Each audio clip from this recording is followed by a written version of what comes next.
Hey guys, welcome back to the Millennial Classroom. Now, finally, I've reached episode 10 of this segment. When I started out, I thought I'll make a few and I'll let it go.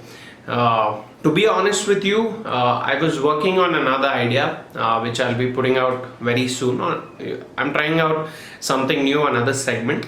So I thought maybe, I'll just put a stop to the Millennial Classroom for now with just 9 episodes. But something inside me was like, you know what, even if you're going to work on something else, something better, continue this for a while, because there are a few more ideas in my mind that I still want to speak about and put it out. So I said, okay, you know what, I'm not gonna stop with this. So you've already seen the title of this episode, and it is 5 unforgettable lessons that this pandemic, the lockdown, the past 3 months, whatever you want to call it, there are, according to me, these are like 5 unforgettable lessons that it has taught us, and it's going to be very important that we don't forget that. Now, obviously, apart from the fact that we gotta stay safe, stay hygienic, and I'm not going down that way. I'm not talking about the lessons as to how to be healthy, but I'm saying lifestyle wise, our thought process wise, what is it that this lockdown or the pandemic has taught us. Okay, so you let me know if you have something else other than these 5 at the end of the video. You can definitely let me know, but this is something that I want to speak about today. So let's get started.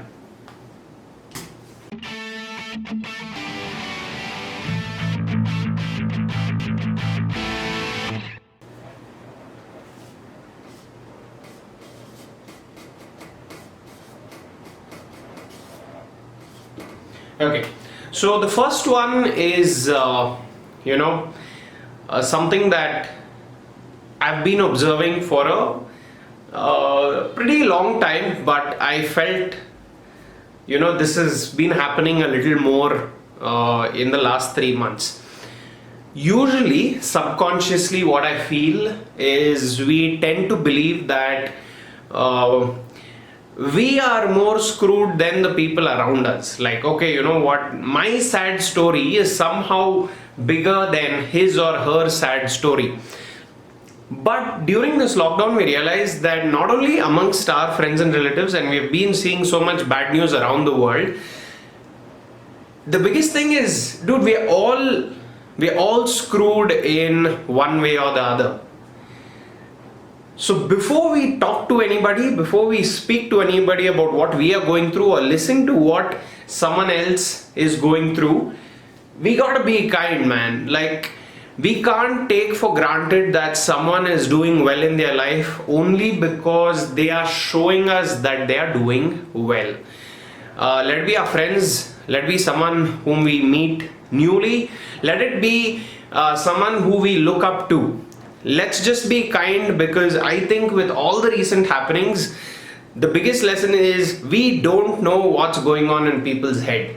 No matter how successful they are in whatever definition of success that you believe in, they might actually not be doing that great in their personal life. So first, let's stop comparing our screwed up stories with one another. Let's listen more. It's almost like, I've come across this situation so many times these days when you're having a conversation with a friend, and more than listening to what you're going through, people are always waiting to tell you that, bro, you're talking about this, no, you listen to my story, you know what happened with me.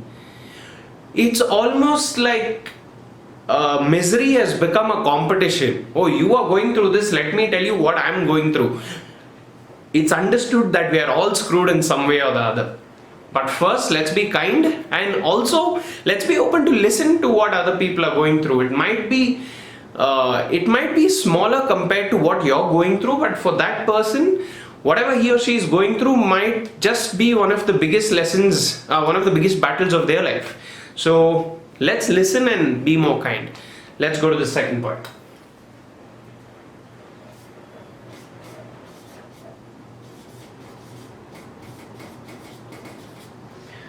no more 5-year plans. Now, I'm not against 5-year or 10-year plans of our lives anymore. We obviously should have it.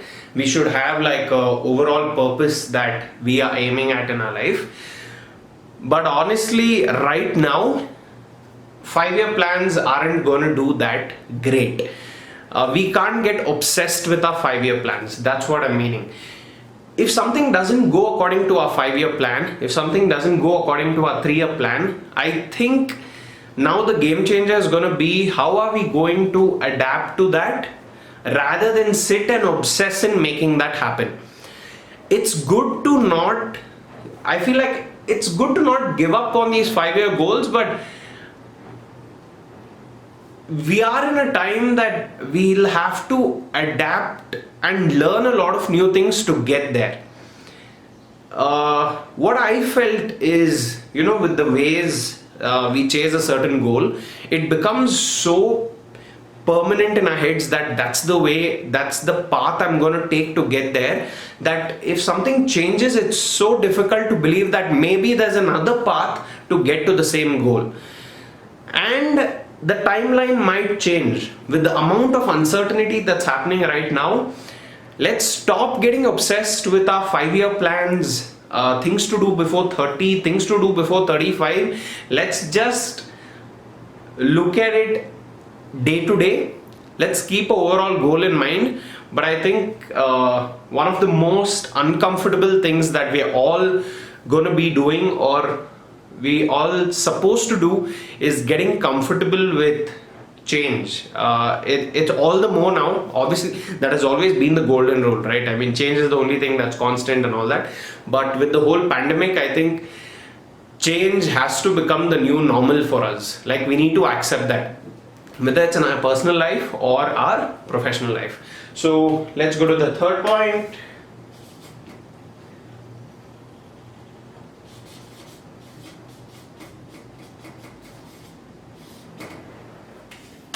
Okay, so before the pandemic, before the lockdown, I used to have a lot of materialistic goals. I do even now, that I'm going to save, let's say 50,000 and I'm going to buy a certain thing, or let's say I'm going to save 10,000 and I want to buy a new phone or whatever it is. That's not bad. Obviously, buying the things that you like is going to give you like that motivation to go forward. But when I look back, I feel like I wasted quite a bit of money the last year on buying things that I could have actually lived without as of now. Why I'm saying this is because in the time to come, first of all, earning this money is going to get tough. So instead of moving that money towards purchasing materialistic things, maybe let's spend the next few years on using that money to upskill ourselves, whether let it be buying certain certifications, certain online courses. Now online courses are going to be like the next big thing, so let's spend money on that to upskill ourselves. Whatever it is, let's try to spend that majority of the money on upskilling ourselves rather than buying a few things, because first of all, money inflow is just generally looking that it's gonna reduce compared to the last time, until we work on our next ideas and have that growth again. So let's spend the next few years on investing that money on ourselves rather than just purchasing items and feeling good about it. I mean, we shouldn't stop it, but I'm saying majorly, that's about it. Let's go on to the fourth point. I'll write the fourth point here. The side hustle. So I was speaking to a few friends recently, and now they are all in full-time jobs, safe jobs at least as of now. They've been working in that company for a few years, but a general feeling or a general emotion going on is that even they don't feel safe in their jobs anymore. They don't know when they are going to get laid off. They don't know when their projects are going to shut off. They don't know if their company is going to have the amount of clients they used to have, which will eventually affect their jobs. So the side hustle, right? There's so many entrepreneurs that speak about this. As we have our day-to-day jobs, they tell us to start working on our alternative sources of income. I think this pandemic personally has taught me that in a huge way. Me coming from the events industry, it has affected me more than I ever thought of. It's brought my financial income literally to zero. There's no financial income coming right now. I'm just hoping it comes back to normal very soon. But going forward, we have to start working on this personal brand of ours. Whatever idea you have, whatever there's something that you're good at, that investment towards that has to start. Like, I think I've made a whole video about this, but I want all of us to have this side hustle, this side job, or this side project that we are working on that will somehow protect us in any situation that comes forward. Because who knows what's coming up? Who knows which industries are going to get called off, which industries are not going to function at the same business level that they used to.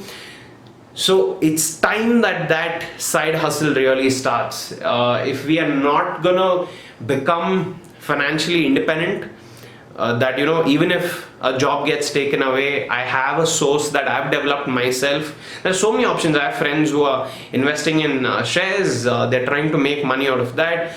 I have friends who are involved in building websites and whatnot. I'm sure there are many options, but we all have to have that in the side. We cannot say that, okay, I'm just going to depend on this one source and I'm going forward, because God's grace, if something happens tomorrow, we better have option number 2, which we are good at. So it's not even going to be like a pressure or something. It's something that you're good at. So not only are you going to enjoy it, it's also going to protect you from uncertainties that we faced of late. And the last one, 5th one, Netflix. The usage of Netflix has gone above expectations across the world. Even personally, I've been spending at least 3 to 4 hours on Netflix every single day. I've watched almost all the top series that exist today. Now, I have nothing against Netflix. I have nothing against doing the things that you like. But there are a lot of days that I've been spending watching Netflix only to kind of escape from my own reality. Like, I know right now that my profession has gone down, my business has gone down, and most of the times I'm kind of choosing Netflix, I'm kind of choosing entertainment, visual entertainment, to kind of escape that thought. I'm not ready to have that conversation with myself as to what's the next step. And I feel this is happening with a lot of people even around me, okay? We've almost chosen Netflix as an escape from our reality. We all have our own realities. I know Netflix is entertaining, but subconsciously it's also become an option to escape from the honest conversation that we owe to ourselves. So if we are watching Netflix, if we are watching a web series, if we are watching like a movie marathon just to have a break, to chill for a while, that's fine. But if we are doing this subconsciously as a habit to get away from our reality and postponing the actions we need to take on our goals, it's gonna really lead to something very bad. Okay, so I've told myself that on a few days it's fine if I'm choosing Netflix when I'm not feeling that great, but there has to be that gradual transmission into saying, okay, I'm not feeling good. Why am I not feeling good? What is it that I can do to get out of that? So let's not become slaves to Netflix. I have nothing against Netflix, and when I say Netflix, it's just the whole the whole community of visual entertainment that we have today. So that's the fifth lesson that I thought we should all keep in mind. If you have something else that you have realized during this lockdown, please let me know. And if you like this video, as always, hit the like button and subscribe to the channel. I don't know if I'll be making the next episode as of now. I'm working on another idea, like I said. I might not come up with an episode 11 of Millennial Classroom. Who knows? Let's see as time goes. So hope you're staying safe. Take care, guys. Bye.